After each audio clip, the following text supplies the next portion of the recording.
अस्सलाम वालेकुम नाज़रीन, welcome to the show biz talk. मैं हूं आपकी मेज़बान नताशा हसीब। मार्केट के सेंटिमेंट्स आज पॉजिटिव डायरेक्शन में नजर आ रहे हैं। 44,000 का लेवल दोबारा मार्केट ने अचीव किया और सस्टेन किया। इट मींस के मार्केट के लिए आज के दिन काफ़ी हद तक इन्वेस्टर्स की जानिब से पार्टिसिपेशन की गई, जिसका इम्पैक्ट हमने आज भी देखा। मार्केट के अंदर हेफ्टी इजाफा देखा गया और इसके साथ साथ जो एक न्यूज़ थी जिसका इम्पैक्ट आया था, G20 कंट्रीज़ के अंदर जो डेट सर्विसिंग थी उसको मजीद एक्सटेंड कर दिया गया है।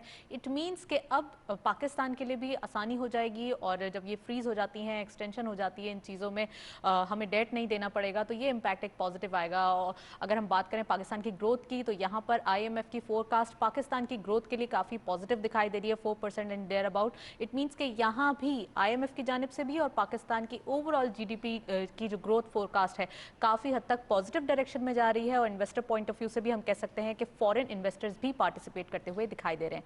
फर्स्ट सेगमेंट की तरफ चलते हैं।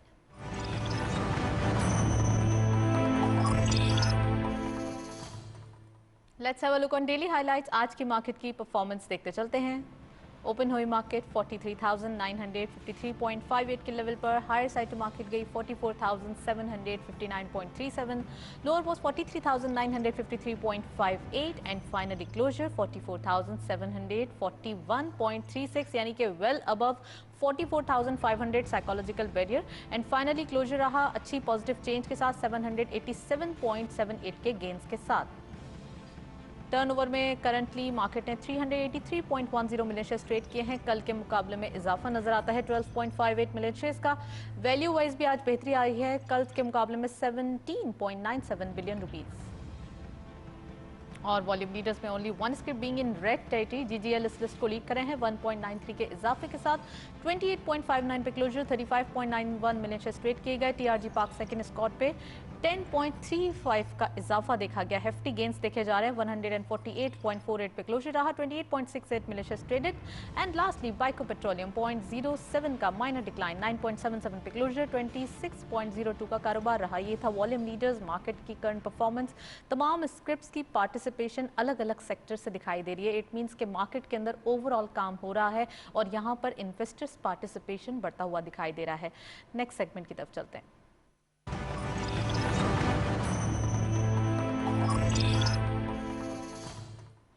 आज के दिन हमने टॉपिक सिलेक्ट किया है कंस्ट्रक्शन विद टेक्नोलॉजी। टेक्नोलॉजी हर जगह आम हो रही है। पाकिस्तान के हर शहर में, हर गांव में मोबाइल भी मौजूद है और उसका यूज़ भी बढ़ता हुआ जा रहा है, यानी कि यूज़र्स भी बढ़ते हुए दिखाई दे रहे हैं। और मार्केटिंग पॉइंट ऑफ व्यू से भी आसानियाँ हो गई हैं कि कोई भी चीज़ मार्केट करनी हो, विद इन अ मिनट हम कह सकते हैं कि सब जगह पहुँच जाते हैं। ग्रुप्स बन गए हैं और डिफरेंट चीज़ों में टेक्नोलॉजी का जो हाथ है बढ़ता हुआ दिखाई दे रहा है। At the same time technology construction sector में भी अपना जो कह सकते हैं हम अपने पैर जमाते हुए दिखाई दे रही है। आज के दिन हम डिटेल डिस्कशन करेंगे। हमारे साथ स्टूडियो में गेस्ट मौजूद हैं, उनको वेलकम करते हैं। हमारे साथ मौजूद हैं सज्जाद मनकानी साहब, आप CEO हैं आइकन कैपिटल के, welcome to the show sir. और हमारे साथ मौजूद हैं हनीफ गौहर साहब, आप चेयरमैन हैं गौहर ग्रुप ऑफ कंपनीज़ के, उनको भी खुशामदीद कहते हैं प्रोग्राम में। सर बहुत बहुत शुक्रिया, आप तशरीफ़ लाए। सबसे पहले गौहर साहब आपसे आगाज़ करेंगे।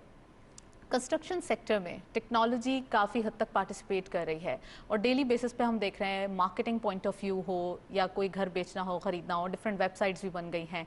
और अगर हम बात करें कि technology construction point of view से, यानी कि उसकी मैन्युफैक्चरिंग पॉइंट ऑफ व्यू से है, तो वो भी बढ़ती हुई दिखाई दे रही है, क्या कहेंगे? जी बिस्मिल्लाहिर्रहमानिर्रहीम। जिस तरह से आपने टेक्नोलॉजी की बात की, यकीनन अगर आप कुछ अरसे पहले तक जाए तो बिल्कुल डोमेस्टिकली जो कंस्ट्रक्शन होती थी उसमें ये तमाम फ़वाइद हमें मैसर नहीं होते थे जो आज टेक्नोलॉजी के दौर के अंदर हमें वह फ़वाइद मैसर होते हैं।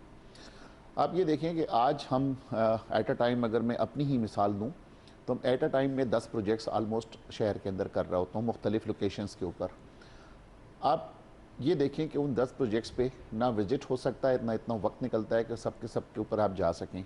लेकिन इस टेक्नोलॉजी की वजह से क्या है कि उस तमाम जितने प्रोजेक्ट मैनेजर्स हैं, तमाम जितने हमारे प्रोजेक्ट इंजीनियर्स हैं, उन सब की जो काम जिसको असाइन हुआ है, वो अपने अपने काम कम से कम डेली करने के बाद वो व्हाट्सएप ग्रुप सबके बने हुए, जैसे आपने फरमाया अपने इंट्रो के अंदर, हम वो सबके व्हाट्सएप ग्रुप बने हुए, वो तमाम के तमाम लोग उस व्हाट्सएप ग्रुप के अंदर हैं।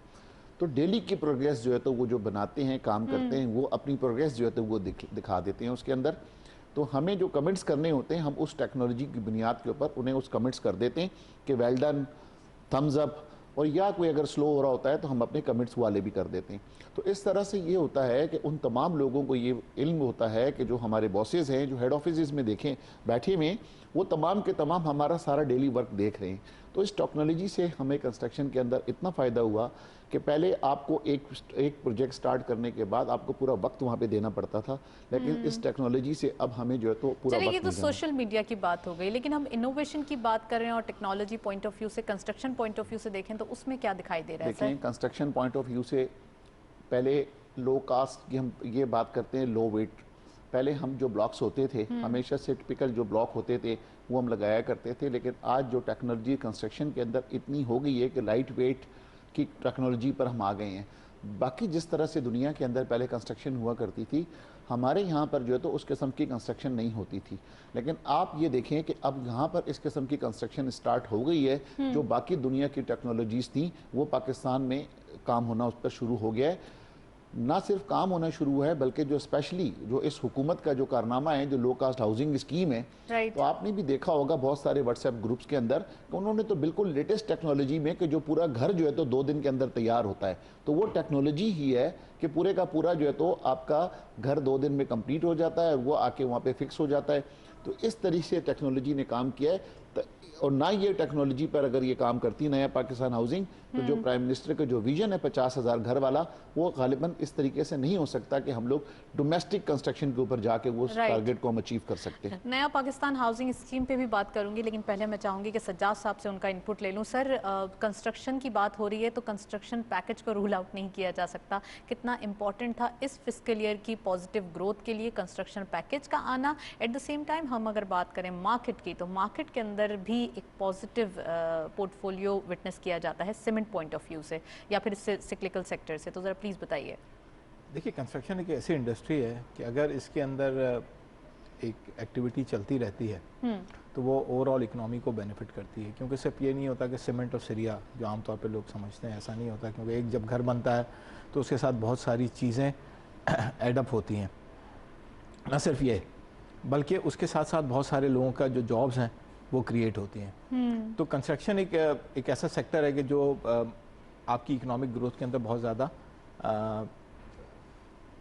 माने रखता है कि आपकी इकोनॉमिक ग्रोथ जो है उसी से, अगर वो सेक्टर का जो है अगर उसके अंदर इतनी ज़्यादा एक्टिविटी नहीं होगी तो आपकी इकोनॉमिक ग्रोथ स्लो डाउन हो जाएगी। लेकिन अगर ये कंस्ट्रक्शन सेक्टर के अंदर जो है एक एक्टिविटी चल रही होगी तो ओवरऑल इकोनॉमिक एक्टिविटी जो है वो हर तरफ से बढ़ रही होगी। और उसके साथ साथ कंस्ट्रक्शन के लिए एक साथ कोई 40-50 इंडस्ट्रियाँ एटलीस्ट जो है वो उससे फ़ायदा ले रही होंगी। लेकिन इसमें एक सबसे ज़्यादा ज़रूरी चीज़ ये है कि कंस्ट्रक्शन सेक्टर के अंदर जो है बहुत अच्छा पैकेज है और बहुत सारी चीज़ें अच्छी हैं, लेकिन जब तक इसमें एक चीज़ ये जो ज़रूरी है वो ये कि कंस्ट्रक्शन के अंदर आप बूम लाएं, लेकिन लोगों की जो एक हाउस है या एक घर है वो लोगों की रीच में रहना चाहिए। हमारे यहाँ एक चीज़ प्रॉब्लम ये होती है कि जब बूम आता है तो सब चीज़ों की प्राइसेस बढ़ने लगती हैं और लोगों के जो है आउट ऑफ रीच चीज़ें हो जाती हैं। बढ़ रही हैं, तो सेक्टर वाइज अगर परफॉर्मेंस की बात करें, सीमेंट की एग्जांपल ले लें, तो कैसे दिखाई दे रहे हैं इसके प्राइसेस? देखिए, सीमेंट की जो है परफॉर्मेंस बहुत अच्छी रही है, सीमेंट के नंबर्स भी जो है बहुत अच्छे आए हैं। At the same time cement की प्राइसेस भी बहुत ऊपर आई हैं। ओके, ठीक है, तो कोई मेरे ख्याल से कोई कम से कम 25-30% जो है सीमेंट की प्राइसेस ऊपर हो गई हैं एटलीस्ट अपने जो है इस पैकेज के आने से पहले। तो उसमें भी एक स्टेबिलिटी होनी चाहिए, अदरवाइज़ जो है इन्फ्लेशन नंबर जो आपके बहुत बढ़ जाएंगे। राइट। तो इन्फ्लेशन नंबर को कंट्रोल करने के लिए सीमेंट प्राइसेस के अंदर कंट्रोल रखना भी ज़रूरी होता है और कंस्ट्रक्शन कॉस्ट जो है उसको भी कम रखना ज़रूरी होता है। कंस्ट्रक्शन कॉस्ट अगर बढ़ती रहेगी तो फिर वो खुद ब खुद जो है आपकी एक्टिविटी को स्लो डाउन कर देगी। राइट। तो अगर आपको कंस्ट्रक्शन एक्टिविटी कंटिन्यू रखना है तो आपको इनपुट कॉस्ट जो है उसके ऊपर बहुत ज़्यादा गहरी नज़र रखनी चाहिए। राइट।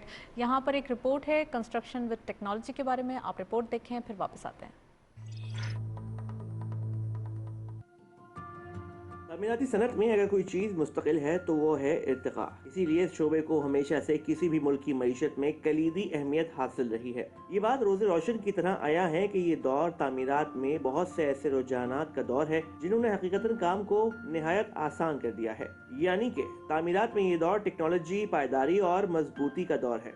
आज सारिफ का रुझान इस सनत में राइज ट्रेंड्स की जानिब जाता नजर आता है, क्योंकि आने वाले दौर में यहाँ इसी शोबे का सिक्का चलना है। न सिर्फ तामीरात बल्कि आजकल हर सनत में टेक्नोलॉजी के इस्तेमाल का राइज है और इससे भरपूर फायदा भी उठाया जा रहा है। आज स्पेशलाइज्ड प्रोग्राम्स के हामिल सॉफ्टवेयर के जरिए नक्शा साजी से लेकर डिजाइनिंग और डिजाइनिंग से लेकर कंस्ट्रक्शन, वेबसाइट्स रन करने यानी कि चलाने तक के काम इंतहाई जदीद और खुदकार निज़ाम के तहत चल रहे हैं। वज़ीर आज़म ने तामीराती सनत को उठाने के लिए बड़ा प्रोजेक्ट दिया, क्योंकि तामीराती सनत पूरे मुल्क की मईशत को चलाने की सकत रखती है। बेशक हुकूमत का काम घर बनाना नहीं, मगर वो माहौल फराहम करना है जिससे घरों की तामीर हो सके।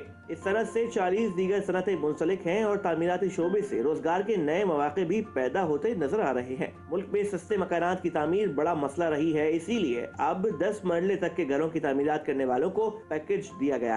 बिल्डर्स, डेवलपर्स को टैक्स के मामलात और फाइनेंसिंग के मसाइल थे और मंसूबों की मंजूरी का तरीक़ाकार बहुत मुश्किल था। ब्लैक मनी को अवॉइड करने के लिए डेडलाइन, जबकि कई टैक्स कवानीन में तब्दीली की गई है। मुल्क की सतह पर national coordination committee for housing बनाई गई है, जबकि तामीराती शोबे में मंजूरी का अमल पोर्टल के जरिए आसान बनाया जा रहा है। तमाम इन्वेस्टर्स को चाहिए कि वो इस इंडस्ट्री में आकर सरमायाकारी करें, जबकि स्टेट बैंक और FBR सहूलियात फराहम करेंगे। वज़ीर आज़म की जानिब से दिए गए तामीराती सनत के लिए रिलीफ पैकेज के 2 अहम मकासद थे। पहला, दिहाड़ीदार तबके के अफराद के लिए मुलाजमत के मौके पैदा करना और दूसरा, इक़्तिसादी सरगर्मी में तेजी लाना है। इस पैकेज में बिल्डर्स और डेवलपर हजरात को नया पाकिस्तान हाउसिंग प्रोग्राम के तहत गुरबा के लिए सस्ते घरों की तामीर के लिए इजाफी मराद भी दी गई है और अल्हम्दुलिल्लाह वज़ीर आज़म पाकिस्तान की विजन, नियत और खुलूस के समरात इस पॉलिसी के ऐलान के साथ ही आना शुरू हो चुके हैं। जहां कंस्ट्रक्शन की बात की जाए वहां नया पाकिस्तान हाउसिंग स्कीम की ना बात की जाए तो ऐसा तो हो नहीं सकता। यहां जिक्र आ ही जाता है और ख़ासकर अगर हम बात करें मुतवस्सित तबके की, उनके लिए घर ख्वाब होता है और जब उनका घर ऐसा उनका ख्वाब पूरा होते हुए दिखाई दे तो काफ़ी हद तक चीज़ें जो है खुद ही सॉर्ट आउट होती हुई दिखाई देती हैं। हनीफ गौहर साहब हमारे साथ मौजूद हैं, उनसे मज़ीद बात करेंगे। सर, नया पाकिस्तान हाउसिंग स्कीम, जैसे हम CPAC की बात करते हैं तो एक गेम चेंजर दिखाई देता है, इस तरीके से अगर हम नया पाकिस्तान की बात करते हैं हाउसिंग स्कीम की, तो यहाँ पर गरीब लोगों के लिए एक होप यहाँ पर डेवलप होते हुए दिखाई देती है।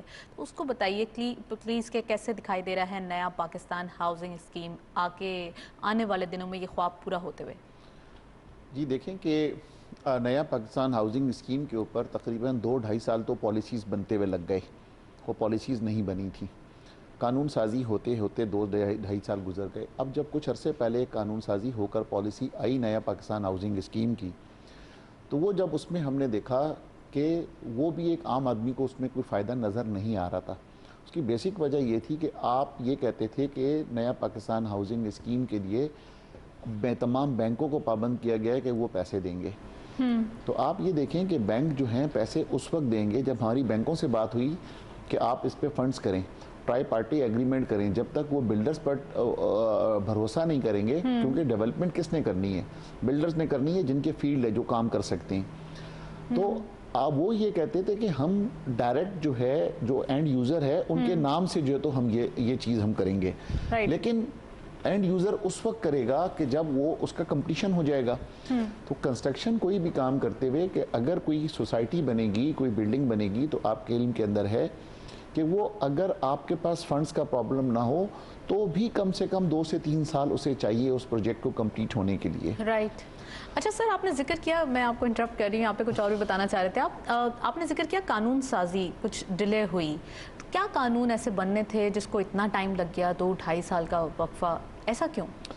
देखें, वो कानून साजी इसलिए कि आपके इल्म के अंदर है कि हमारे यहाँ पर माजी में इस तरह से हुआ है कि कोई भी बिजनेसमैन या कोई भी लोग गए हैं गवर्नमेंट के साथ काम करने में, तो जब नाम लग जाता है गवर्नमेंट, तो नया पाकिस्तान हाउसिंग स्कीम भी गवर्नमेंट है। तो यहाँ पर माजी के अंदर हमारे यही होता चला आया है कि जिसने भी कोई गवर्नमेंट के साथ काम किया, दूसरी गवर्नमेंट आने के बाद उसके नैब के केसेस ज़रूर बने, उसके एंटी करप्शन के केसेस ज़रूर बने, उसके FIA के केसेस ज़रूर बने। तो जो बिजनेसमैन है वो बड़ा अपने आप को रिजर्व रखता है, इन तमाम चीज़ों से दूर रखता है कि हम जो है तो रिस्पेक्ट के लिए काम करते हैं, तो हम अच्छाई के लिए। आप भी रखते हैं? यकीनन अल्हम्दुलिल्लाह जी, हम तो सबसे पहले तो हम अपने मुल्क के लिए ज़रूर काम करना चाहते हैं, और क्योंकि जो हमें इज़्ज़त दी है, दौलत दी है, शोहरत दी है, इस मुल्क ने दी है, पाकिस्तान ने दी है, तो सबसे पहले हम भी यही सोचते हैं पाकिस्तान। लेकिन हम अपनी जो सेल्फ रिस्पेक्ट है उस पर हम कंप्रोमाइज़ नहीं चाहता है, इसी तरह कोई बिजनेसमैन भी नहीं चाहता। तो आप ये देखें कि वो घबराहट थी कि अगर फौरी तौर पे कोई कानून साजी इस किस्म की हुई और अगर वो लोग नए पाकिस्तान हाउसिंग में गए तो दोबारा पुराने पाकिस्तान वाले गलती से जब आ जाएंगे उस हुकूमत में तो नए पाकिस्तान वाले सारे रगड़े जाएंगे। राइट, जी हाँ, तो ये हो सकता है। चले सर, आप भी तो यहाँ से मुंसलिक हैं, नया पाकिस्तान हाउसिंग स्कीम से आप भी इसमें कुछ अपनी खिदमत पेश कर रहे हैं, तो ज़रा ये बताइए कि कैसा एक्सपीरियंस है, क्या आउटकम होने वाला है? आप देखें कि अब जो इन्होंने 25 मार्च को जो पॉलिसी तब्दील की है, जो पहले जो पॉलिसी थी जो हाउसिंग फाइनेंस दे रहे थे, वो हाउसिंग फाइनेंस जो है वो काफ़ी कम था, वो एक मिडिल क्लास के लिए काफ़ी कम था, क्योंकि इनकी जो शराइत थी कि 1 साल के लिए 1 साल का कंप्लीशन होना चाहिए और उसके बाद 35 लाख रुपीस तक के खाली इनके एक अलाउ करते थे ये लोग इसके लिए, नया पाकिस्तान हाउसिंग के लिए। तो जब बड़े लेवल के ऊपर सारी चीज़ें समझाई गई तो अब कम से कम वो सारे जो चीज़ें थी इन्होंने ख़त्म कर दी हैं इस मरतबा। अब कहा है कि आप भले किसी भी प्रोजेक्ट में ले सकते हैं। अब 4 टियर्स बना दी गई हैं, 20 लाख की टियर है, 35 लाख की टियर है, आपकी 60 लाख की टियर है और 1 करोड़ रुपए की टियर है, ये 4 टियर्स में बना दी है। और जो रेट ऑफ इंटरेस्ट है, आपने देखा होगा पिछले दिनों प्राइम मिनिस्टर ने ऐलान किया कि तकरीबन 3% इस लेवल पे, मतलब कायबोर से भी 200% नीचे पर कर दिया है कि 3 से लेके 5% तक जो है तो एक आम आदमी को मिल रहा है। अगर आप 5 साल तक का लोन लेते हैं तो आपको 3% में मिलता है और 5 साल से ऊपर जाते हैं आपको 5% पे लोन मिलता है। क्या रुझान पाया जा रहा है लोगों का, 5 साल से ऊपर जा रहे हैं या कौन सा? लोगों का तो देखिए, आपने टियर्स की भी बात की, कुछ जरा उसके बारे में बताइए, लोग किस में ज्यादा इंटरेस्ट शो कर रहे हैं अपना? यकीनन टियर 1 में टियर 1 में जो 35 लाख तक के जो लोग हैं ना, जो मिडिल क्लास हैं, देखें वो लोग तो वही चाहते हैं कि वो हमें इस किस्म का घर मिले कि जो हम रेंटल की बुनियाद पर जो हम देते हैं तो रेंटल की जगह हमारा अपना घर हो जाए। तो वाली लोग जो हैं वो 15 से 20 हज़ार, आपके इल्म के अंदर है हमारे पाकिस्तान में जो नॉर्मल तनख्वाह पेशा लोग हैं वो 20 हज़ार से हमारी तनख्वाह शुरू होती है और जो मिडिल क्लास है वो जाके 50 हज़ार पे उनकी तनख्वाह रुक जाती है। बहुत ज़्यादा लोगों की इससे ऊपर तनख्वाहें नहीं होती हैं। तो अब उन्होंने घर भी चलाना है और घर की किस्त भी देनी है, तो आपको जो प्रोग्राम बना कर देना चाहिए उन तमाम लोगों को सामने रख के देना चाहिए कि जिनकी तनख्वाह इस लेवल इसके दरमियान है और वो 15-20 हज़ार पे देते रहें, तो उनके लिए ये उनको ऐसा फील हो कि वो रेंट दे रहे हैं और यहाँ पर उनको अपना एक ख्वाब पूरा होता हुआ दिखाई दे रहा है। उसके लिए देखें, मैं आज भी आपको कहूँगा कि ये तमाम इकदाम बहुत अच्छे हैं जो 25 दिसंबर को लॉन्च किए हैं प्रेसिडेंट ऑफ पाकिस्तान ने, और ये नोटिफिकेशन में साथ लेकर आया हूँ, ये स्टेट बैंक ऑफ पाकिस्तान ने इशू किया हुआ है। ये तमाम चीज़ें इसमें लिखी हुई है उस नोटिफिकेशन के अंदर, जो 4 टियर्स का मैंने आपसे तस्करा किया, लेकिन वो इम्प्लीमेंट तब होंगी। आज भी देखिए, एक तो है रेडी प्रॉपर्टी, ये तमाम जो रेडी प्रॉपर्टी है जो कंप्लीशन है ना, ये टियर्स तो सारी की सारी आज भी उस पर इम्प्लीमेंट हो रही हैं। लेकिन जब तक ये ट्राई पार्टी एग्रीमेंट नहीं होगा बैंक का, बिल्डर का और कस्टमर का, उस वक्त तक जो है तो ये पॉलिसी किसी सूरत कामयाब नहीं हो सकती। अभी क्या एग्रीमेंट्स दिखाई दे रहे हैं? अभी तो ये है कि अभी तो यही कह रहे हैं कि जनाब 1 करोड़ तक आपका कर दिया है, लेकिन आप अपने जो कागज हैं, आपकी जो बिल्डिंग के जो पेपर्स हैं वो दें, हम लीगल से वेट कराते हैं और उसके बाद कंप्लीशन वगैरह देखने के बाद, ये तो वही बात कर रहे हैं। लेकिन जो ट्राई पार्टी वाला जो मैं काफ़ी अरसे से जो बात कर रहा हूँ, जो उठाई भी है मैंने बात, वो अभी तक इम्प्लीमेंट नहीं हुआ। अगर आपको लो कास्ट हाउसिंग में जाना है तो आपको तो ट्राई पार्टी एग्रीमेंट करना पड़ेगा। सर, मैं ये भी पूछना चाहूंगी कि आप जो लो कॉस्ट हाउसिंग कर रहे हैं वो जगह कहाँ पर है? कराची में है, हैदराबाद में है, या सिंध के किस शहर में? तो मैं ये भी पूछना चाहूंगी सर, लेकिन पहले मैं जरा कमेंट ले लूं सज्जाद साहब से। सर, G20 एक्सटेंशन हुई है, G20 कंट्रीज को मजीद जो है वो एक्सटेंशन मिल गई है, कितना इंपॉर्टेंट है इकोनॉमी के लिए? जब कोरोना स्टार्ट हुआ था, जब ये इम्प्लीमेंट हुआ था, और अब दोबारा ये देखा जा रहा है कि इसमें मजीद फर्दर जो है वो टाइम ले लिया गया है, कितना इंपॉर्टेंट है ये? ये काफ़ी इंपॉर्टेंट है क्योंकि कोरोना की सिचुएशन जो है वो कंट्रोल में प्रॉब्ली नहीं आ रही, और हमारे मुल्क में भी हम फिर उन्हीं फिगर्स पे चले गए हैं जो आज से 1 साल पहले कोरोना के पीक पे थी, और दुनिया में भी कोरोना जो है काफ़ी ज़्यादा बढ़ा हुआ है। तो डेफिनेटली ये जो स्टेप लिया गया है वो ओवरऑल सारी दुनिया के लिए भी और हम पाकिस्तान जैसे मुल्कों के लिए भी काफ़ी बेहतर है कि वो एक रिलीफ जो है मुल्कों को मिल जाता है कि इकनॉमिक स्लो डाउन जो हुआ हुआ है उसकी वजह से एक डेट रिलीफ मिल रहा है। अगर दिस इज द रीज़न आज मार्केट बिहेव करते हुए दिखाई दी। किसी हद तक कह सकते हैं, लेकिन ओवरऑल मार्केट का जो बिहेवियर है ओवरऑल नेट पॉजिटिव ही है। सिर्फ यह है कि मार्केट के अंदर एक वॉलेटिलिटी काफ़ी क्रिएट हो गई है और इस हफ्ते में बहुत ज़्यादा वॉलेटिलिटी। कल कितनी ज़्यादा मार्केट डाउन थी? जी, का मंडे को थोड़ी सी काफ़ी डाउन थी, फिर ट्यूसडे को काफ़ी उससे ज़्यादा रिकवरी, आज फिर वही चीज़ जो कल और आज में वो चीज़ रिपीट हुई है, तो थोड़ा वॉलेटिलिटी है। लेकिन नेट अगर आप देखें तो ओवरऑल आज इस हफ्ते में हम थोड़ा सा मार्केट में ऊपर की साइड पर ही है नेट। तो अब कल का दिन निकलने के बाद देखा जाएगा कि मार्केट, तो सर कल क्या दिखाई दे रहा है? कल देखिए मार्केट के अंदर मेरा अंदाज़ा ये है कि मार्केट के अंदर जो है इस वक्त अपसाइड पोटेंशियल काफ़ी है, इन द सेंस कि अब जो हमारे दिसंबर तक के रिजल्ट आए थे वो भी काफ़ी अच्छे आए थे, और अब मार्च के रिजल्ट्स के ऊपर जो है मार्केट में एक जो है लोगों की जो है पार्टिसिपेशन भी होगी और लोगों की एक एक्सपेक्टेशन भी डेवलप होगी। तो उसकी वजह से जो मज़ीद बेहतर रिजल्ट्स जो है हम एक्सपेक्ट करते हैं कि मार्केट में आएंगे, क्योंकि पाकिस्तान की इकनॉमी में ओवरऑल दुनिया की इकनॉमी स्लो डाउन हुई है, लेकिन पाकिस्तान की इकनॉमी ने काफ़ी बेहतर रही है और ओवरऑल कम से कम हम नेगेटिव साइड पे नहीं गए इतने ज़्यादा, और ओवरऑल हमारे यहाँ एक्टिविटी चलती रही है। सर तो IMF की फोरकास्ट पे भी प्लीज़ ज़रा आप कमेंट करिएगा। 4% GDP ग्रोथ फोरकास्ट की है IMF ने, जबकि लोग तो ये समझते हैं, एनालिस्ट ये समझते हैं कि 6% तक जा सकते हैं। ये भी बताइए कितना इंपॉर्टेंट है ये इतनी अच्छी फोरकास्ट होना? रियलिस्टिकली मेरे ख्याल से 4% काफ़ी रियलिस्टिक फिगर है जिसमें हम जा सकते हैं। 6% ओवर ऑप्टिमिज्म हो जाएगा, लेकिन अगर ओवरऑल सारी दुनिया के अंदर जहाँ बहुत सारी जगहों पर नेगेटिव ग्रोथ आ रही है उसके मुकाबले में अगर हमारे पास पॉजिटिव ग्रोथ है तो ये भी एक बड़ा अच्छा साइन है कि और आगे की डेवलपमेंट के लिए काफ़ी अच्छी चीज़ है। अगर एक नेगेटिव ग्रोथ आती है तो वो काफ़ी इकोनॉमी को हर्ट करती है, लेकिन हमारे यहाँ अगर 4% की भी अगर इकोनॉमिक ग्रोथ आती है कोरोना की कंडीशंस के अंदर स्पेशली, तो वो एक बहुत ज़्यादा हमारी इकोनॉमी के लिए बूस्टर होगा। और ऐसा भी कहा जा रहा है कि कंस्ट्रक्शन पॉइंट ऑफ व्यू से जब काम हो रहा है आजकल तो ज़्यादातर लोग रियल एस्टेट की तरफ जा रहे हैं, मार्केट की तरफ नहीं आ रहे, तो ऐसा दिखाई दे रहा है? क्योंकि लिक्विडिटी तो है, थोड़ा बहुत हुआ है इसके अंदर, और मैं इसीलिए कह रहा था कि जो प्राइसेस को कंट्रोल रखना ज़रूरी है। मतलब इसके ऊपर खुश होने की ज़रूरत नहीं है कि रियल एस्टेट प्राइसेस बढ़ रही है। रियल एस्टेट प्राइसेस बढ़ने का मतलब कि जो मिडिल क्लास और लोअर मिडिल क्लास है उनकी आउट ऑफ रीच हो जाती है प्रॉपर्टी प्राइसेस। तो अगर सिर्फ इस बेसिस के ऊपर कोई ये समझता है कि भाई ये सारा जो नया पाकिस्तान हाउसिंग पैकेज जो है उसके अगर कोई बेनिफिट्स आएंगे और रियल एस्टेट प्राइसेस बढ़ने की वजह से वो सारे मिटिगेट हो जाएंगे। तो रियल एस्टेट प्राइसेस जो है उस अगर नया पाकिस्तान हाउसिंग की अगर बेनिफिट्स लेने हैं तो रियल एस्टेट प्राइसेस को एक कंट्रोल में रखना होगा। ये ना हो कि वो आज, क्योंकि जैसे उन्होंने कहा कि हमारे इनकम लेवल्स तो है नहीं लोगों के, या तो हम इनकम लेवल्स लोगों के बढ़ा दें या हम रियल एस्टेट प्राइसेस जो है वो बढ़ा दें। तो वो पहले आप इनकम लेवल्स को आप ये बढ़ा दें तो फिर लोग महंगी प्रॉपर्टी लें। हमारे यहाँ दुनिया में हम हर चीज़ जो है कंपेयर करें, इस वक्त सिर्फ हमारे यहाँ पाकिस्तान में आदमी सस्ता रह गया है, बाकी सब चीज़ें महंगी हो गई है। हनीफ साहब आप अग्री कर रहे हैं सज्जाद मलकानी साहब से कि जो इन्होंने अग्री कर लिया मुझसे, जो इन्होंने सैलरीज बताई है लोगों की, राइट, आपने अग्री कर लिया है इनसे?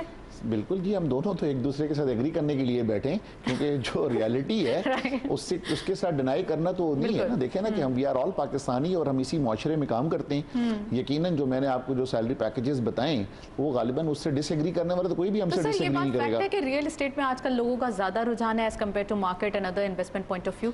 तो आप क्या समझते हैं, एक सब्सटेंशियल ग्रोथ तो दिखाई दे रही है मार्केट के लिए, लेकिन वेयर एज हम रियल एस्टेट की बात करें तो यहाँ पे कुछ ज़्यादा पॉजिटिव सेंटिमेंट्स प्रिवेल कर रहे हैं? देखिए ये जून तक जो है जो एक एमिनिस्टी जिसको हम कहते हैं या रियल एस्टेट का जो कंस्ट्रक्शन का जो पैकेज है ये उसके लिए है। उसके बाद गालिबन यकीनन फिर लोग सोचेंगे कि किस मार्केट की तरफ जाना है तो ज़रूर, लेकिन इसमें वो लोग, उन लोगों को कोई फ़ायदा नहीं है कि जो रियल एस्टेट में इन्वेस्टमेंट करके प्लॉट लेके रख लें, उनका कोई फ़ायदा भी नहीं है, क्योंकि ये सिर्फ जो कंस्ट्रक्शन करेंगे ये पैकेज उन लोगों के लिए, क्योंकि आपको 30 जून तक जो है अभी जो एक्सटेंशन की थी 31 दिसंबर से, ये उस वक्त तक के लिए कि उस वक्त तक आप लें और इसको इन लिस्ट इनरोल करा लें आप जो। तो अगर आपने एफटीआर में जाना है, राइट, आपने देखा है प्रोजेक्ट्स अप्रूव्ड हो रहे हैं ज़्यादातर। अगर जून में डेडलाइन दिखाई दे रही है तो अभी तो हमारे पास अप्रैल ऑलरेडी चल रहा है। अगर आपने सबमिशन भी कर ली तो गालिबन को हुकूमत को समझाया जा सकता है कि अगर आपकी अगर आपकी नहीं हो रही, वो तो हम प्राइम मिनिस्टर साहब को कई मरतबा कह चुके हैं कि यहाँ पे सिंध में जो है तो काफ़ी स्लो है प्रोजेक्ट का अप्रूवल जो है। तो बाकी जो भी बाकी मामलात हैं वो प्राइम मिनिस्टर साहब को भी पता है और सारी पाकिस्तानी कौम को भी पता है कि किस वजह से स्लो हैं।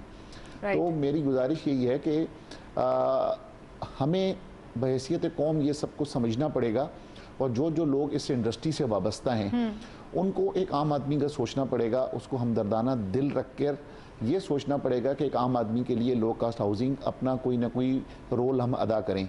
तो उन्हीं चीज़ों को सामने रखते हुए, जैसे अभी थोड़ी देर पहले आपने फरमाया, तो मैंने भी कोशिश ये मैं कर रहा हूँ कि मैं 250 एकड़ के ऊपर कोई 8 से 10 हज़ार मकानात आम आदमी के लिए सिटी भी बताइएगा कौन सी जगह? मैं हैदराबाद मेरा प्लान है, वहाँ पे मैं कर रहा हूँ, क्योंकि वहाँ पर भी लोगों के लिए जो तो बिल्कुल मिडिल क्लास हैं और उनकी ज़रूरतें हैं। तो अभी स्टार्ट नहीं हुआ है वहाँ पर प्रोजेक्ट? हमने नया पाकिस्तान हाउसिंग भिजवा दिया है, उन्होंने 12 तारीख तक की 12 अप्रैल तक की डेडलाइन दी है कि आप अपना प्रोजेक्ट पहले हमें भेजें और हम उसे अप्रूव करेंगे। वो जब प्रोजेक्ट अप्रूव कर देता है नया पाकिस्तान, उसके बाद फिर नया पाकिस्तान की वेबसाइट पर लिस्ट में आ जाता है। क्या नेचर दिखाई दे रही है, किस टाइप के फ्लैट्स टाइप होंगे या फिर वो नहीं, वो मकानात होंगे 3 से 5 मरले, जिस तरीके से जो जीरो टियर के अंदर आते हैं ना आपकी, देखें जो 20 लाख तक के जो जीरो टियर है, जो 3 से 5% वाली, और टियर 1 के अंदर जो है तो आपकी 35 लाख रुपए तक। तो हम ये कोशिश कर रहे हैं कि जिसके ऊपर मिनिमम जो गवर्नमेंट ने इंसेंटिव दिया हुआ है, जिसके लिए 3% रेट ऑफ इंटरेस्ट रखा हुआ है, हम उस टियर में जाए लोगों को, ताकि लोगों की जेब पर ज़्यादा बोझ ना आए। तो हम उन लोगों को एड्रेस कर रहे हैं कि जो 3 मरले के, मकसद 80 गज के मकानात और 120 गज के मकानात, उस तक हम रहें, ताकि उस टियर से हम ऊपर ना जा सकें, ताकि लोग अफोर्ड कर सकें। जी सर, कमर्शियल बैंक्स भी पार्टिसिपेट कर रहे हैं ऑब्वियसली, जब एक बिल्डर है, एक कंज्यूमर या जो क्लाइंट है आपका, और इसके अलावा बैंक है तीसरी पार्टी, तो क्या बैंक्स हैप्पी नज़र आ रहे हैं नया पाकिस्तान हाउसिंग स्कीम में पार्टिसिपेट करने में? क्योंकि उनको तो एक एक्चुअल उनके पास कस्टमर्स आ गए बहुत सारे। देखें, बैंक हैप्पी हों या बैंक हैप्पी ना हो, बैंकों की इस वक्त मजबूरियां हैं। बैंकों की इसलिए मजबूरियां हैं कि आपका स्टेट बैंक का डंडा तमाम बैंकों के ऊपर है कि आपने जो तो इतने % जो है तो हाउस फाइनेंस में जाना है। तो वो बैंकों की इस वजह से थोड़ी सी मजबूरियां, उनको बावर करवाया गया है। जी हाँ, बावर कराया, क्योंकि जब तक बैंक फाइनेंस नहीं करेंगे, हुकूमत बैठकर जितनी मर्जी पॉलिसीज ऊपर बनाती रहे तो सबको मिलकर करना पड़ेगा, इम्प्लीमेंट ही नहीं होगा। अगर बैंक फाइनेंस नहीं करेंगे तो यकीनन वो तो तमाम स्कीम फेल हो जाएगी। तो इसलिए बैंक सारे के सारे एक्टिव हैं। सारे बैंक्स, पहले कभी जो बैंक्स हमसे पूछा नहीं करता थे, अब तमाम बैंकों की टीम 4-4 लोगों पे मुश्तमिल जो है तो हमसे तकरीबन हर दूसरे तीसरे दिन मीटिंग्स हो रही होती हैं। और तमाम के तमाम बैंक के MOUs जो है तो हमारे पास टेबल पे पड़े हुए हैं कि हमने कौन से बैंक के जाना है, कौन से बैंक के साथ हमने बिजनेस करना है। लेकिन मैं आपको ये बात फिर बताता चलूँ, जैसे मैंने थोड़ी देर पहले बताया है कि जब तक बैंक्स जो है ट्राई पार्टी एग्रीमेंट में नहीं आएंगे, उस वक्त तक तो ये स्कीम नाकाम होगी। अगर वो ट्राई पार्टी पर आते हैं, क्या दिखाई दे रहा है प्राइम मिनिस्टर साहब काफी कीन हैं इन मामलात को टैकल ऑफ करने में, तो ऑब्वियसली मेरी कोशिश हमेशा से ये होती है कि मैं प्राइम मिनिस्टर साहब को सच बताऊं। जब तक प्राइम मिनिस्टर साहब को सच नहीं मालूम होगा, उस वक्त तक जो है, उस वक्त तक ये पॉलिसी जो है तो इम्प्लीमेंटेड होने वाली पॉलिसियां नहीं बनती रहेंगी, सिर्फ मीटिंगें होती रहेंगी। तो मैं इसीलिए हर प्रोग्राम में आके या न्यूज़ प्रोग्राम में आके मैं उन्हें यही बताता हूं कि आपका जो प्रैक्टिकल पॉलिसीज़ हैं वो इस तरह से होंगी। अगर आज भी उन्होंने सिर्फ रेडी प्रॉपर्टीज़ पे गए तो वो रेडी प्रॉपर्टियां तो देखे ना कि नहीं ले सकते ना, वो तमाम के तमाम लोग जो तो वो एक्सपेंसिव हो जाएंगी। तो आपको अगर रिलीफ देना, हर थर्सडे को वो कंस्ट्रक्शन पॉइंट ऑफ व्यू से कुछ मीटिंग्स होती हैं, तो आप पार्टिसिपेट नहीं करते उसमें? करते हैं, बताते हैं, सारी बातें बताते हैं कि हमारी एसोसिएशन करती है। यकीनन जो उस वक्त के सीट पे लोग होते हैं यकीनन बताते हैं। जैसे मैं फॉर्मर चेयरमैन आबाद हूँ, अगर मैं अभी इस हर साल चेयरमैन चेंज होता है ना, तो जो चेयरमैन सिटिंग चेयरमैन होता है वो जाके उस मीटिंग को एड्रेस कर रहा होता है, वो तमाम चीज़ें बता रहे होते हैं प्राइम मिनिस्टर ऑफ पाकिस्तान को। राइट सर, मैं चाहूँगी कि कंस्ट्रक्शन पॉइंट ऑफ व्यू से ही बात कर लें। जो पैकेज आया हुआ है, जून में डेडलाइन है, आपने कहा जो अप्रूवल्स बाकी हैं या फिर जो अप्रूवल्स हो गए हैं, तो वो प्रोजेक्ट्स जो अब अनाउंस होने वाले हैं या फिर हो चुके हैं, उनमें जिन लोगों ने पार्टिसिपेट किया है, आगे आने वाले दिनों में अगर हम बात करें उन अलॉटीज़ की, तो वो कोई हम कह सकते हैं कि ज़्यादातर जो अप्रूवल्स ले रहे हैं, प्रोजेक्ट्स ले रहे हैं बिल्डर्स, वो हम उन पर ट्रस्ट कर सकते हैं? क्या वो ट्रस्ट वर्दी हैं इतने ज़्यादा, या इनमें भी कुछ तजाद पाया जाता है? क्योंकि यहाँ पर तो एक एमनेस्टी आती है तो सब लाइन लगा के चले जाते हैं वहाँ पे लेने के लिए। देखिए, हर चीज़ का वेट का तरीका होता है, तो हुकूमत को चाहिए, उसकी वेटिंग करती है, इदारे हैं उसको वेट करने के लिए। सिर्फ मेरी आवाम से ये गुजारिश होगी कि जिसकी अप्रूवल्स इदारों ने कम से कम की भी हो, जब इदारे अप्रूवल करते हैं तो उसका लैंड टाइटल चेक होते हुए आता है। जब NOC फॉर सेल जिस प्रोजेक्ट के अंदर हो, वो सिंध बिल्डिंग कंट्रोल अथॉरिटी की वेबसाइट के ऊपर मौजूद होती है। आप उन प्रोजेक्ट्स में जाएं कि जिनको खुदा ना खास्ता कल को कोई प्रॉब्लम आपके पास होता है तो आप उन इदारों के पास जा सकें। आप उस किस्म के लोगों के पास बिल्कुल भी ना जाएं जिनके पास किसी किस्म की अप्रूवल नहीं है। तो विदाउट अप्रूवल अगर कोई भी एक तो एडवर्टाइज नहीं कर सकते, जब तक NOC फॉर सेल ना हो तो ना हम TV पर जाकर कोई इश्तहार दे सकते हैं, ना हम अखबार में दे सकते हैं। वहाँ पे चेक एंड बैलेंस होता है? जी, वहाँ चेक एंड बैलेंस होता है, साइड पे NOC नंबर लिखा हुआ होता है। तो आप उन्हीं लोगों के पास जाएं जिनके पास एनओसीज हों, जब एनओसीज कोई भी बिल्डर लेकर आता है। सर गालिबन हमने ये लास्ट प्रोग्राम में भी डिटेल डिस्कशन की थी और उस पर भी काफ़ी सारी चीज़ें रह गई थी जो हमने सोचा था कि हम नेक्स्ट प्रोग्राम में फर्दर कंटिन्यू करेंगे। तो यही एग्जैक्टली माय पॉइंट इज़ कि एनओसीज होती हैं, हमें पता कैसे चलता है, पब्लिक की मेमोरी बहुत शॉर्ट है, वो भूल जाती है कि ये बिल्डर ये फला दिन या फला सालों पहले जो है वो ये ऐसा कुछ कर चुका था और इसके ऊपर ट्रस्ट नहीं किया जा सकता, क्योंकि न्यू लोग हैं, लोग आहिस्ता आहिस्ता करके फैमिलीज बनाते हैं, छोटे छोटे मकान लेना चाहते हैं। तो प्लीज़ वो बताइए कि वो प्रोजेक्ट्स जो हाफ होने के बाद रुक चुके हैं और उनकी कोई सुनवाई नहीं है, उन्होंने कहा है कि नहीं आपका प्लॉट नंबर नहीं है या प्लॉट नंबर है हम आपको इशू करेंगे, नहीं दे रहे, फ़ोन तो वो ले रहे हैं, सारी चीज़ें आप वो ओन कर रहे हैं, लेकिन कुछ कर भी नहीं रहे, और जो at the end of the day जो पब्लिक है उसकी जो मनी है वो डेड हो जाती है रखे रखे। देखिए, उन लोगों के लिए मेरा मशवरा ये होगा, जो हमारी एसोसिएशन है आबाद, उसमें हमने एक प्लेटफॉर्म दिया हुआ है कंप्लेन कमेटी का।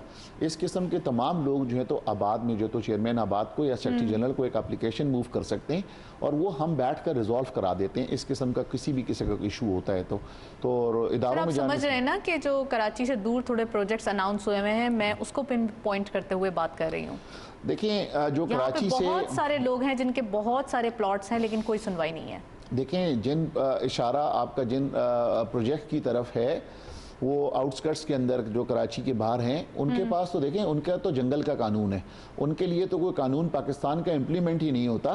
क्यों कि मैं आपसे अभी मेरे से जब आपने पूछा तो मैंने आपसे क्या कहा, वहाँ जाना चाहिए जहाँ पर एनओसीज हों, इदारों की एनओसीज हों। जब इतना बड़ा नाम होता है, चले मैं सज्जाद साहब से पहले पॉइंट ले लूं, फिर मैं इस चीज के ऊपर आपसे डिटेल डिस्कशन करूंगी। सर इसको क्लोज कर दें पहले, इस बात को कंटिन्यू जो आपने की है ना अभी, इसको कर लें। चलें फिर बताएं कि जब इतना बड़ा नाम होता है, इतने बिल्डर्स का नाम होता है, पीछे इतनी सारी चीजें स्पॉन्सर्स होते हैं, तो फिर उसके बाद उस चीज से पीछे हट जाना कैसा है?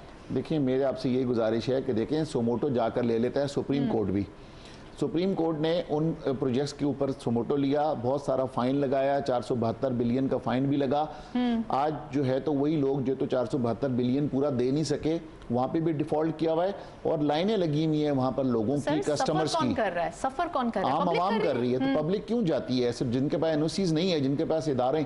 देखिए, हमारे यहाँ पर प्रॉब्लम क्या है, हमारे यहाँ पर सारा अभी भी ये मुल्क कैप्चर किया हुआ है पॉलिटिकल माफियाज ने। तो जब पॉलिटिकल माफियाज इन्वॉल्व हो जाते हैं उन लोगों के साथ इस किस्म के कामों में, तो यकीनन वो समझते हैं कि हम कानून से बालातर हैं। तो कानून से बालातर किसी का नहीं होना चाहिए। हर शहरी के बुनियादी हुकूक एक तरह के हैं। तो जो मेरे लिए कानून है, मैं समझता हूँ कि वो मलिक रियाज के लिए कानून होना चाहिए, हनीफ गौहर का और मलिक रियाज का, क्योंकि मैं भी आबाद का मेंबर हूँ और मलिक रियाज भी आबाद का मेंबर है। जिस तरीके से अप्रूवल मुझे मिलती है उसी तरीके से अप्रूवल मलिक रियाज को मिलनी चाहिए। तो मेरी सिर्फ गुजारिश ये है कि हुकूमत वक्त से कि आप इन चीज़ों के अंदर इंटरफेयर करें। देखें कि सुप्रीम कोर्ट भी कर चुकी, इदारे उनको एक लेटर तक नहीं लिख सकते। हम अगर कोई कानून सबके लिए एक जैसा होना चाहिए। सबके लिए एक होना चाहिए। जो कानून मेरे लिए वो बहरिया टाउन के लिए होना चाहिए। राइट। सज्जाद साहब आप कमेंट करें प्लीज़। जो दिखाई दे रहा है, मार्केट की बात करें स्पेसिफिकली, तो आज की मार्केट बिहेव करते हुए दिखाई दिए, तो कल क्या दिखाई दे रहा है सर? 44,500 साइकोलॉजिकल बैरियर अबव दिखाई दे रहे हैं, 45 पे जाएंगे साइकोलॉजिकली। 44,500 के बाद लोगों के लिए नेक्स्ट लेवल 45,200 है पॉसिबली। मुझे लग ही रहा है कि शायद मार्केट, बल्कि शायद क्या काफ़ी 70 to 80% चांसेस है कि मार्केट 45,200 ब्रेक करेगी। और प्रॉब्ली मार्केट के जो टारगेट अराउंड 58 to 60,000 तक भी हो सकता है over next 6 month to 12 month। क्योंकि अगर इंटरेस्ट रेट सिनेरियो के ऊपर लोग पहले एक्सपेक्ट कर रहे थे कि शायद उसमें कोई राइज आएगा, वो अनचेंज रहा है। और प्रॉब्ली दुनिया का जो इंटरेस्ट रेट, जैसे आपने देखा कि जो सारी कोरोना रिलेटेड चीज़ें थी वो कंटिन्यू रहेंगी। तो G20 का जो है वो रिलीफ आया है, तो इंटरेस्ट रेट के अंदर भी दुनिया में इस वक्त इंटरेस्ट रेट स्टेबल अगर रहते हैं तो हमारे यहाँ भी कोई ऐसा जस्टिफिकेशन नहीं होगा कि इंटरेस्ट रेट को बढ़ाया जाए। स्पेशली जब हम लो कॉस्ट हाउसिंग के लिए अगर इंटरेस्ट रेट फाइनेंसिंग जो है वो लो रेट पे कर रहे हैं, तो उसके लिए अगर हम इंटरेस्ट रेट बढ़ा देंगे तो वो लो रेट के ऊपर लोगों को फाइनेंस करना पॉसिबल नहीं रहेगा। तो उसके लिए लो रेट रखना है तो हमें इंटरेस्ट रेट जो बैंकिंग इंटरेस्ट रेट है उनको भी स्टेबल रखना होगा। तो इस वजह से मार्केट के अंदर जो है काफ़ी ज़्यादा जो है स्टेबिलिटी रहेगी आइंदा आने वाले दिनों में। देखिए, रमज़ान में भी हमने देखा, ओवरऑल रमज़ान में टाइमिंग ज़रूर कम हो जाते हैं, लेकिन ओवरऑल रमज़ान में भी हमने देखा है कि कई सालों से कि मार्केट हमेशा अच्छा ही शुरू में स्लो डाउन ज़रूर होती है, बट इंडेक्स ओवरऑल नेट एक महीने के अंदर गेन ही करता है।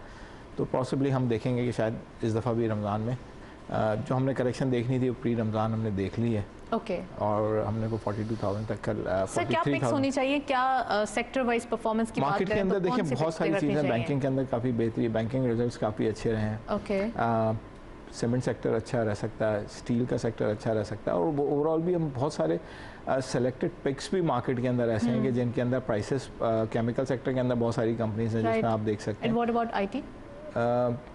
आईटी में मैं लोगों से कहूँगा थोड़ा सा कॉशियस रहें, सर क्योंकि कुछ आईटी शेयर्स तो ऐसे वैल्यूएशन हैं जो जी, मार्केट ड्रिवन करते हैं पूरी, चाहे मार्केट ड्रिवन करते हो लेकिन जहाँ ज़्यादा बेहतर वैल्यूज हैं लोगों को वहाँ जाना चाहिए। और आईटी रिलेटेड के अंदर जो है चीज़ें ठीक है, ग्रोथ है, सब कुछ है, लेकिन शायद वैल्यूएशंस मुझे थोड़ी सी महंगी लगती हैं आईटी रिलेटेड सेक्टर्स के अंदर। तो लोगों को थोड़ा कॉशियस रह के काम करना चाहिए और मार्केट को देखकर काम करना चाहिए। राइट अगर हम लास्ट ईयर की बात करें तो पूरे ईयर जो एक लॉकडाउन का सिनेरियो विटनेस किया गया तो सबसे ज़्यादा फ्लरिश आईटी सेक्टर ने किया। तो आप समझते हैं अभी थर्ड वेव भी है और दिखाई ये दे रहा है कि लॉकडाउन या स्मार्ट लॉकडाउन की तरफ जाएंगे तो फिर आईटी की बात आएगी? थोड़ी बहुत ज़रूर आएगी, आगे ग्रोथ भी आएगी, ओके लेकिन काफ़ी चीज़ें बिल्ट इन हो गई हैं। तो जिस तरीके से प्राइसेस अगर किसी स्टॉक्स के अंदर बढ़ जाती हैं और वो चीज़ें मार्केट की ग्रोथ को जो है उसके अंदर बिल्ट इन कर देती हैं। तो इस वजह से जहाँ पर आपको लो वैल्यूएशंस नज़र आ रही हैं आप वो रहें, क्योंकि आईटी होने का मतलब नहीं है कि सीमेंट की कंपनी बंद हो जाएगी। आईटी होने का मतलब नहीं है कि बैंक्स जो हैं वो बंद हो जाएंगे। आईटी होने का मतलब नहीं है कि दूसरी केमिकल की कंपनीज बंद हो जाएंगी। तो वो कंपनीज भी अपनी चलती रहेंगी, वो भी कंपनीज भी जो है, क्योंकि मार्केट के अंदर हुआ ये है कि आईटी सेक्टर को देखते हुए मार्केट के अंदर लोगों ने दूसरे स्टॉक्स से देखने छोड़ दिए। तो वो चीज़ भी लोगों को एक दफ़ा ओवरऑल पूरी मार्केट के अंदर पार्टिसिपेशन होनी चाहिए, क्योंकि जहाँ सेफ बेट्स है वहाँ पर आप जाएं। बिल्कुल, और गहरी नज़र रखें मार्केट के ऊपर। सर हनीफ साहब, कोरोना की थर्ड वेव दिखाई दे रही है तो अब जो एक्टिविटीज़ चल रही हैं बिजनेस पॉइंट ऑफ व्यू से, तो वो आप क्या समझते हैं कि इस अगर हम स्मार्ट लॉकडाउन की तरफ जाते हैं तो एक्टिविटीज़ कंटिन्यू करेंगे और एम्प्लॉयमेंट जनरेट होगी, जैसे कि नया पाकिस्तान हाउसिंग स्कीम भी आ रही है और डिफरेंट कंस्ट्रक्शन एक्टिविटीज़ आ रही हैं? नहीं, देखें कि अगर ऑफिशियली लॉकडाउन हो जाता है तो एक्टिविटीज़ कहाँ से जनरेट होगी।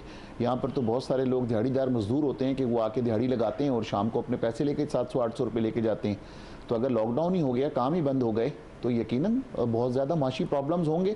प्राइम मिनिस्टर हमेशा यही कहते हैं कि देखें कि अगर हम टोटल लॉकडाउन कर लें, हम अमेरिका नहीं है, हम इटली नहीं है, हम इंग्लैंड नहीं है, जी हाँ, तो हम पाकिस्तान है, हम थर्ड वर्ल्ड कंट्रियाँ हैं, हमारे यहाँ पर जो है तो सर्वाइवल मुश्किल होगा। लोग जो है तो अगर आप बिल्कुल लॉकडाउन की तरफ चले जाते हैं तो लोग अगर कोरोना से नहीं मरेंगे तो भूख से मरना शुरू हो जाएंगे। चाहेंगे आप क्या मशवरा देंगे? यकीनन स्मार्ट लॉकडाउन की तरफ जाना चाहिए, जैसे पहले हुकूमत की हिकमत अमली थी, यकीनन पाकिस्तान की और प्राइम मिनिस्टर की, मैं समझता हूँ पूरी दुनिया में उससे सराहा गया। और इस मरतबा थर्ड वेव का भी हमें उसी तरह से मुकाबला करना चाहिए। जो हुकूमत जो कर रही है मेरे ख्याल से बहुत बेहतर कर रही है। हुकूमत जो करेगी उसे सबको एक्सेप्ट करना चाहिए, उसी सिम पे हम सबको लेकर चलना चाहिए। सिर्फ एक बात मैं आपको ऐड कर दूँ थोड़ी सी, ताकि क्योंकि प्रोग्राम के एंड हो रहा है। आप ये देखें कि हमारे स्टॉक के हवाले से बात हुई कि सीमेंट सेक्टर ऊपर जा रहा है, स्टील सेक्टर ऊपर जा रहा है, ये दूसरे सेक्टर्स, क्योंकि स्टील सेक्टर और सीमेंट सेक्टर डायरेक्ट हमें कंस्ट्रक्शन इंडस्ट्री को करता है। तो मैं प्राइम मिनिस्टर ऑफ पाकिस्तान को ये रिक्वेस्ट ज़रूर करूँगा कि जिस तरह से कंपटीशन कमीशन को आटा बहरान के लिए इंस्ट्रक्ट किया गया, जिस तरह से चीनी बहरान के लिए इंस्ट्रक्ट किया गया कि वो जो है तो इसकी जाकर इसमें गहराई में जाएं और उनकी कॉस्ट ऑफ प्रोडक्शन को देखें और उसके हिसाब से आम आदमी को दें, तो ज़रूर वो खाने की चीज़ें चीनी और आटा। लेकिन आप ये देखें कि आपका जो ये ख्वाब है सीमेंट और सेक्टर, आप लो कास्ट किस तरीके से बनाएंगे जब आपका सीमेंट सेक्टर आपका इस लेवल पे चला जाएगा। क्रैकडाउन किया जाता है लेकिन फिर भी अगर ये इश्यूज सामने आ रहे हैं तो उसको कैसे सॉर्ट आउट किया जाए, क्योंकि यहाँ हम क्रिटिक्स नहीं करेंगे, हम सोल्यूशन भी बताएंगे उसका। देखें आप जो है इस वक्त होता क्या है कि जब हमारी डिमांड्स बढ़ जाती हैं, हमारे यहाँ पे बदकिस्मती से सब के सब क्या करते हैं, कर्टेलाइजेशन पे चले जाते हैं, अपने अपने कर्टेल बना लेते हैं। अब वो कर्टेल बना लेते हैं, ये जो सेक्टर्स के अंदर लोग होते हैं इतने पावरफुल लोग होते हैं कि वो हुकूमत उनका कुछ कर नहीं सकती है। कंपटीशन कमीशन ऑफ पाकिस्तान जरूर बना हुआ है, लेकिन उन्हें कहें कि जनाब इनके खिलाफ जरा सा आप एक्शन ले लें तो वो एक्शन नहीं ले सकते। मैं आपको खुद बताऊं कि मैंने कई मरतबा ये बात कही है कि पूरी दुनिया में आप ये देखें कि सीमेंट का जो है आप जब एक्सपोर्ट करते हैं, पूरी दुनिया में सीमेंट सस्ती है, कॉस्ट ऑफ प्रोडक्शन आपकी कम भी अगर हो जाए, सीमेंट सेक्टर का रेट कभी नीचे नहीं आएगा। कभी आपने ये नहीं देखा होगा कि सीमेंट जो है तो अगर वो 600 तो हाई एक्सपोर्ट्स नजर आ रहे हैं, सीमेंट की बहुत ज्यादा ग्रोथ नजर आ रही है, हम पूरे साल विटनेस करते रहेंगे। तो आप ये तो देखें ना कि आप अपना नया पाकिस्तान के अंदर लो कास्ट कैसे बनाएंगे अगर अपने मुल्क के अंदर आप इतनी महंगी सीमेंट देंगे और इतना महंगा स्टील आप देना शुरू कर देंगे, जो स्टील की हाईएस्ट रेट है इस वक्त जो है, तो कभी तारीख में इतना ऊपर रेट पे तो कभी एक साल में ही ये कंटिन्यूस बढ़ाए गए हैं? इसी जी बिल्कुल, विद इन 6 मंथ ही बढ़े सारे के सारे, इस एक साल के अंदर बढ़े। तो ये तो मैं समझता हूँ कि ये प्राइम मिनिस्टर की जो स्कीम है, ये सब के सब उसके खिलाफ ये सारी चीज़ें जा रही हैं। तो हुकूमत वक्त को ये चाहिए कि इधर भी इंटरफेयर करें और जो है तो कंपटीशन कमीशन को ये कहें कि सीमेंट और स्टील पे ऊपर क्रैकडाउन होना चाहिए और इसको देखना चाहिए। नेक्स्ट सेगमेंट की तरफ चलते हैं।